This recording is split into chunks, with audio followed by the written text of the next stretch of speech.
The knife hit the plate too hard, the clang slicing through the laughter. Thanksgiving, turkey steam rising. Wine poured too freely. My father, head of the table, wearing the smirk of a man who still believed he owned the room.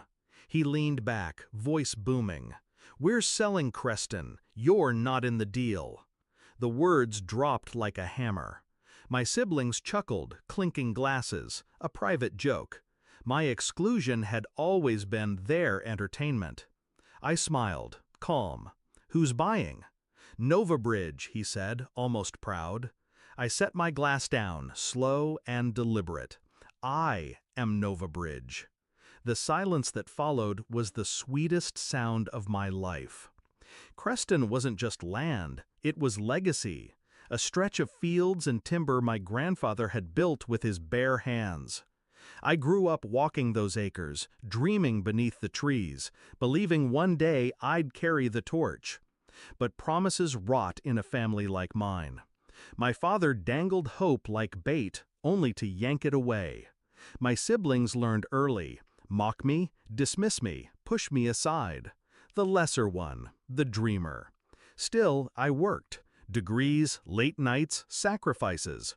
Always believing loyalty would count for something. It didn't. The signs crept in slowly.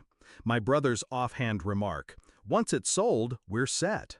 A folder left carelessly on the counter. Contracts, valuations, sketches of deals.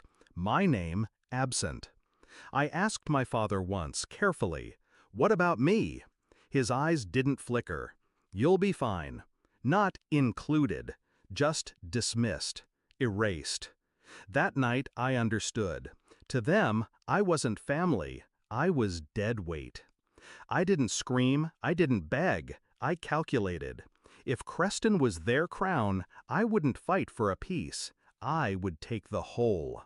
I researched every whisper of their plans, who they spoke to, which firms circled, what Novabridge was. And then I built Novabridge myself. An empty shell at first, a name, a facade, but behind it, me. My capital, my connections, my sleepless nights. I studied corporate law, played the banks, charmed the brokers. They never thought I had the stomach for business. They were wrong.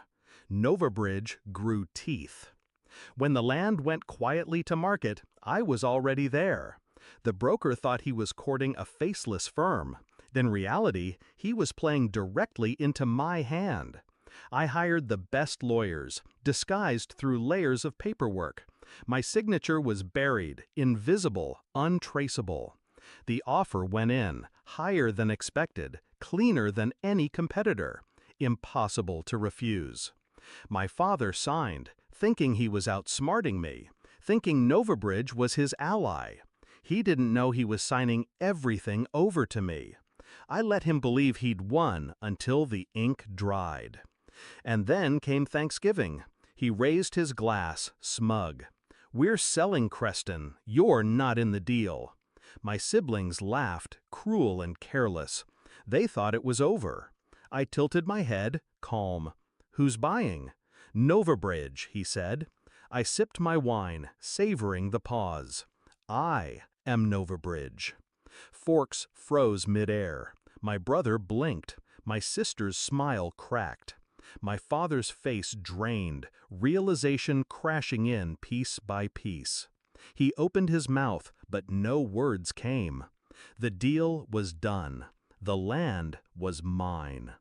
They didn't speak for the rest of dinner. Plates cooled, laughter died. I carved the turkey in silence, each slice clean, precise. Later, my father tried to call. My siblings tried to bargain, threaten, plead. I didn't answer. Creston wasn't theirs anymore. It was mine. I walk those fields now, not with anger, but with clarity. They thought betrayal would break me. Instead, it built me. They thought legacy was their birthright. Instead, it became my weapon. And the best part? They taught me how to cut someone out. I just perfected it.